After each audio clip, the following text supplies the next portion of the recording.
When you think of a lion, what comes to mind? Probably this iconic symbol of strength, right? The king of the beasts. But what if I told you that whole idea of a single, mighty king is, well, it's a bit misleading.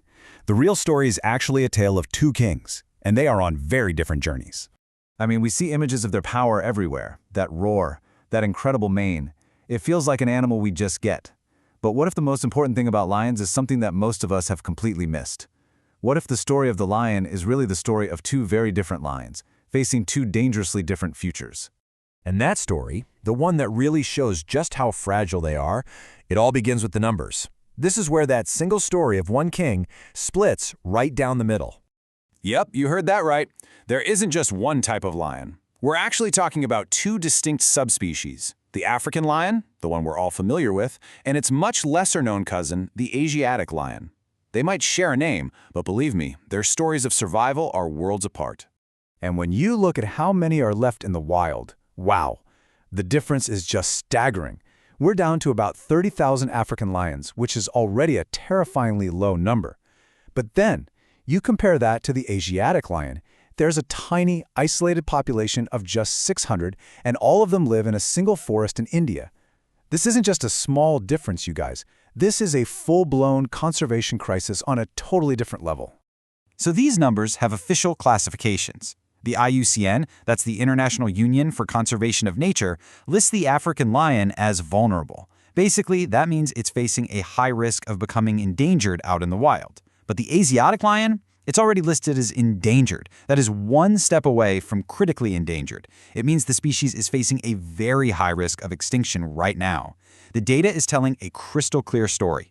One king is in deep trouble, and the other is hanging on by a thread. Okay, so those numbers are, honestly, they're pretty scary. But to really understand how we can even begin to save them, we have to look beyond the statistics.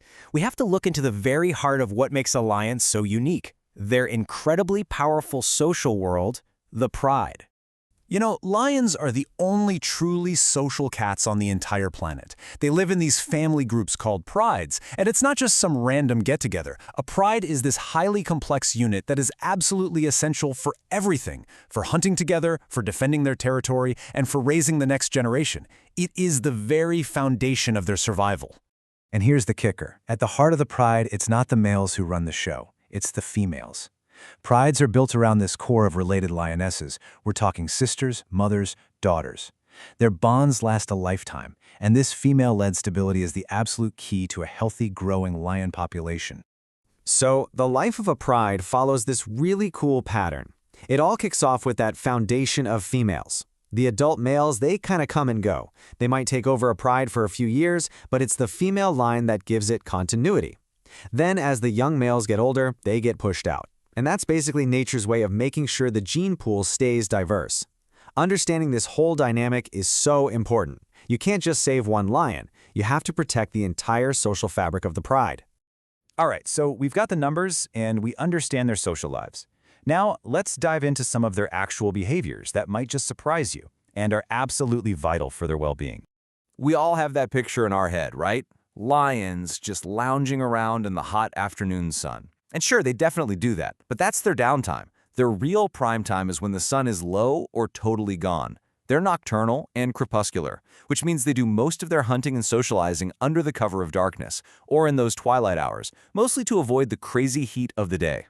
And this contrast just shows their daily rhythm perfectly. Here you have the lion at rest, just saving up energy during the hottest part of the day. And then you have the lion on the move, active, alert, as soon as night begins to fall. Any effort to protect them, whether it's in the wild or in a sanctuary, has to take this whole 24-hour cycle of rest and activity into account. Now here's something really cool. Lions are just hardwired to get up high. It's this powerful instinct that serves two purposes. From a high perch, they get a huge strategic advantage, right? It's the perfect vantage point to scan for prey. But it's also about feeling safe. It's a secure place to rest, away from any threats on the ground. And to get to those high places, they do something we almost never picture these massive cats doing. They climb. I know, right? We always think of leopards and trees, but lions are surprisingly skilled climbers. And this isn't just a fun fact. It's a core behavioral need. They need to be able to climb, to get that high vantage point, to feel secure. So, what does all this mean? We've looked at the population crisis, the social structure, their hidden behaviors. How do we pull all of this together to do more than just save a symbol? Look, a real blueprint for their survival has to look at the whole picture. It's got to start by confronting the cold, hard numbers, especially for the endangered Asiatic lion. Then, we have to protect not just the lions themselves, but the habitats that allow those complex prides to actually work. And finally, any conservation effort has to honor their wild nature by giving them environments with places to climb and survey, letting them just be lions. So this leaves us with a really big question. It's not enough to just admire the king from a distance. Now that we understand the deeper story, the tale of two kings, their fragile social world, their deep-seated instincts, are we actually prepared to build a world where both of them can continue to reign?